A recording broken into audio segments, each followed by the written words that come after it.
At least, Yes. I mean, I was excited knowing those cameras were on those cars, knowing that hey, we're getting some really good footage here. So, Problem is, you look forward, all you saw was dirt.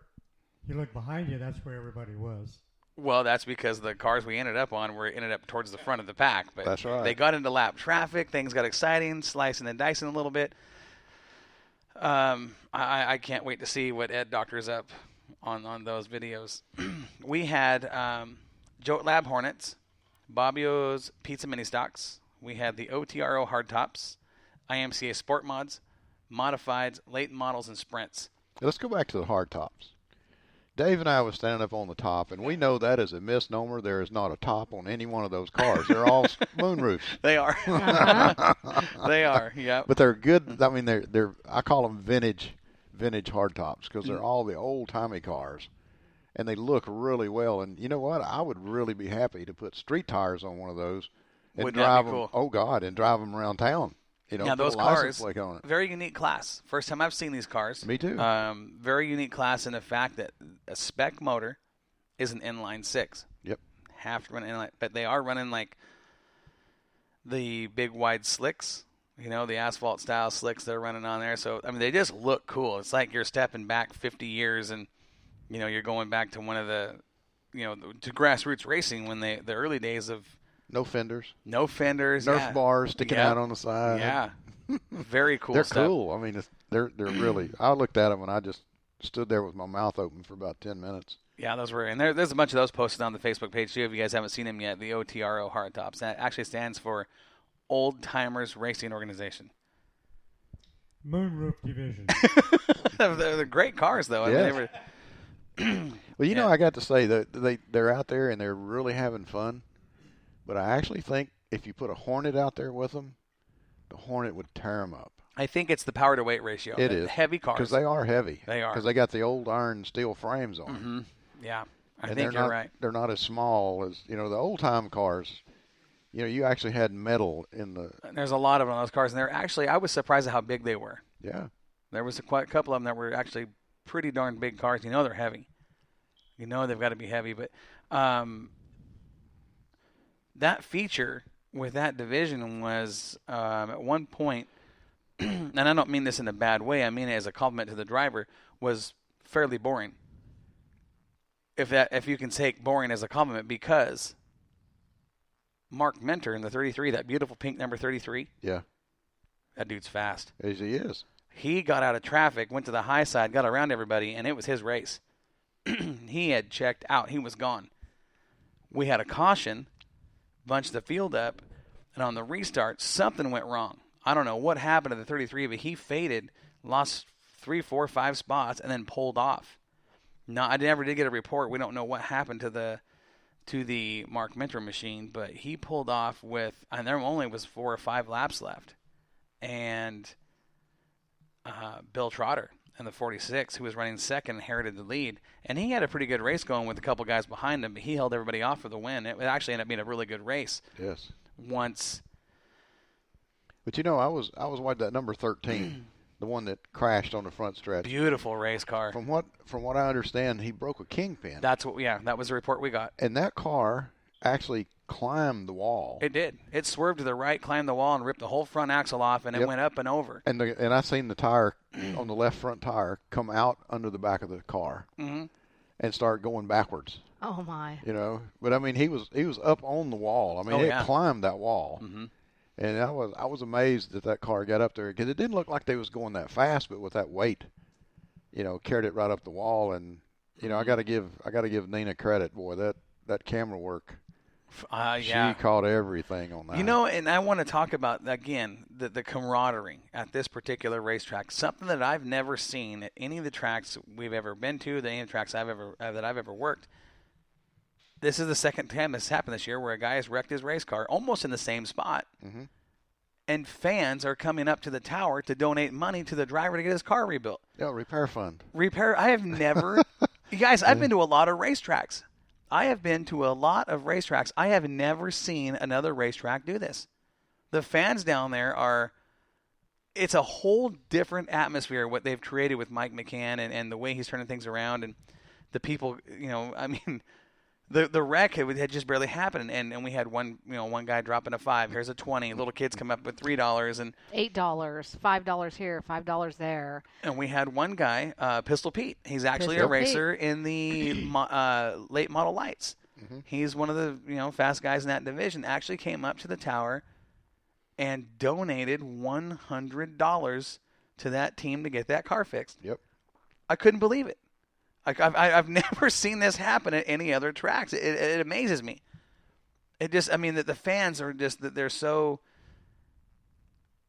what's the word I'm looking for? Help me out here. They're just, I don't know, but I'll tell you that we've never experienced fans like that before. And we have, I know. And there's great fans every track you go to. Yeah. Yes. But and every track is unique in their own way, and what fans do. Like with the auctions we've done at other tracks, the fans were phenomenal at raising money for Shriners or an individual's cancer fund, whatever it may be. And we've done a lot with other tracks like that, and those fans are awesome.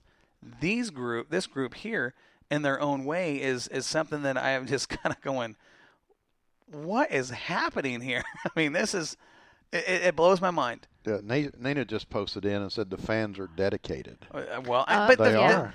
Fans are dedicated everywhere you go. There's that group of fans. It doesn't matter what track you're at. You're going to have those dedicated fans. They're just different in how they're dedicated and how they help and the charities that they work with. And these fans are all about their drivers. Like I said, I've never seen another group of fans. And we're talking packed grandstands, guys. We have done a lot of fundraising for a lot of different organizations in different tracks. And the thing that's different about Medford is these people actually come to you and give you the money. You're not asking for it. We know how to go into tracks and make money. Right.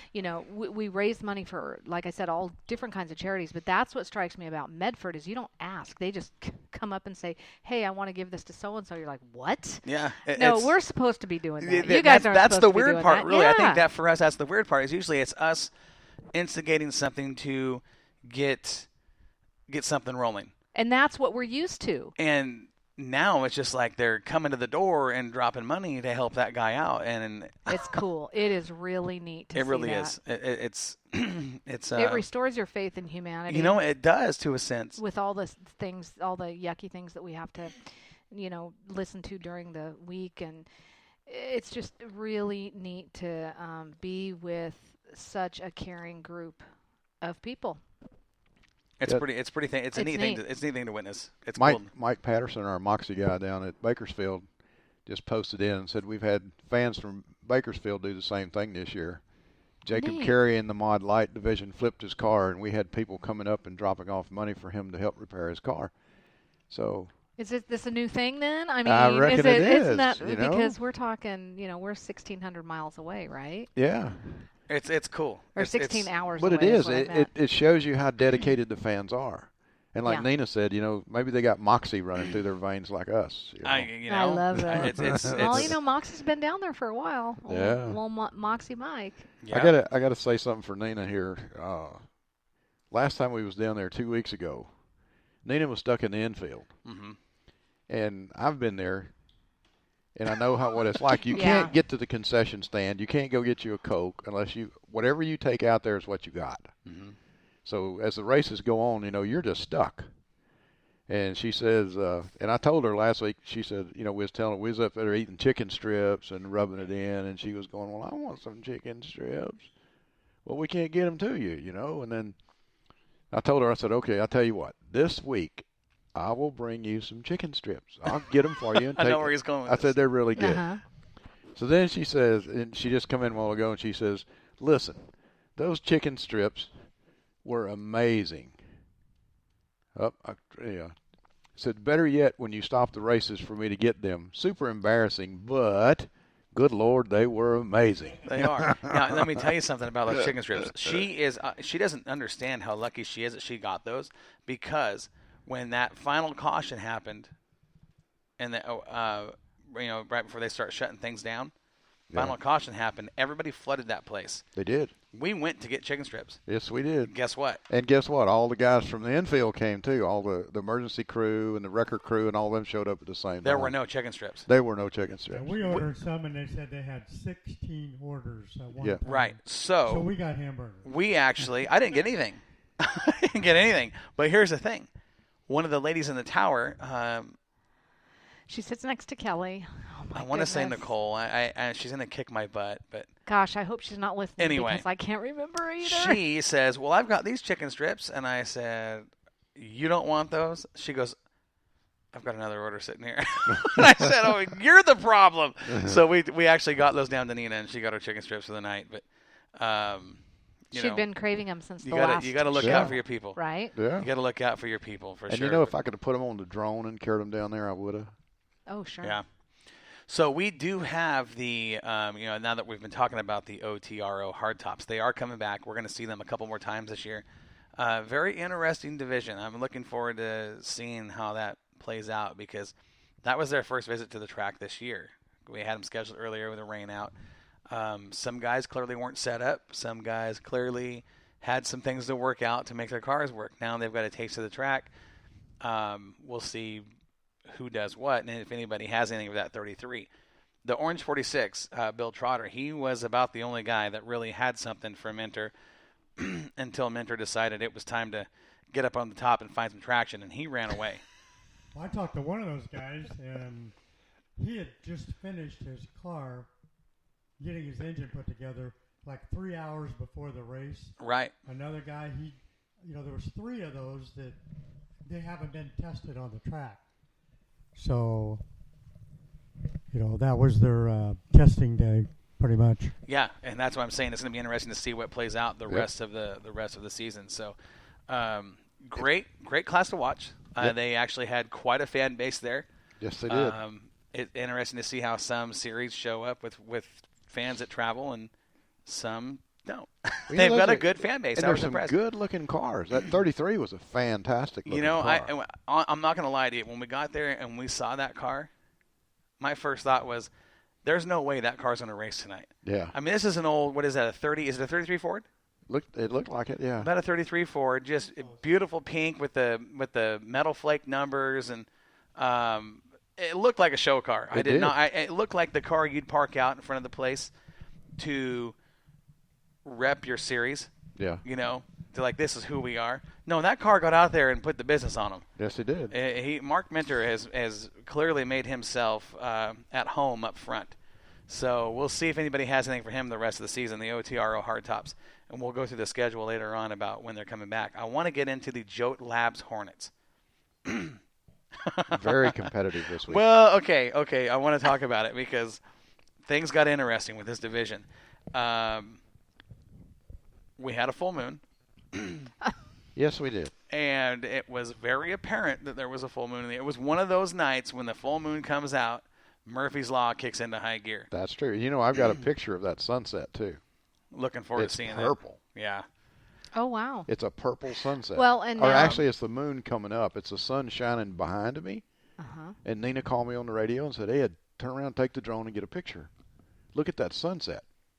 And it was purple with the moon up in the middle of it. Ooh. So I'm going to look through those files. I'm going to post a couple of those pictures. Right on. But, yeah, it was the Hornets were what happens to a Hornet when it gets wet? They don't like it. It gets mad. I think all of these guys got wet before the race started. This race was, it was entertaining. There's no doubt. The feature. I'm talking about the feature. I'm talking features with these guys. It was entertaining in its own way, and the fact that, we saw some steel bumpering. These guys are not afraid to use the bumper. Well, I didn't say that correctly. The steel horn. Steel horn. Steel horn. Not the steel bumper, but the steel horn. These guys, they'll use it. They'll use it. There was a couple of guys that, and I'm not saying any names, not that it matters, but there was a couple of guys that got a little flared up with their tempers, and things got interesting during the feature. Even in the heat race, we saw some contact. We'll use the word contact, okay? We'll use the word contact. I was amazed how fast they were with the banking they have there. Well, they don't lift. Yeah, they Well, they fly around that track. They do. They're they're a little bit different than what we're great. used to seeing. Well, they and fly into the corner, they turn the wheel, and it looks like the car starts to push, and all of a sudden they just take off turning. It's crazy. It's like they just catch, and they're just nobody lifts. Sometimes they don't turn.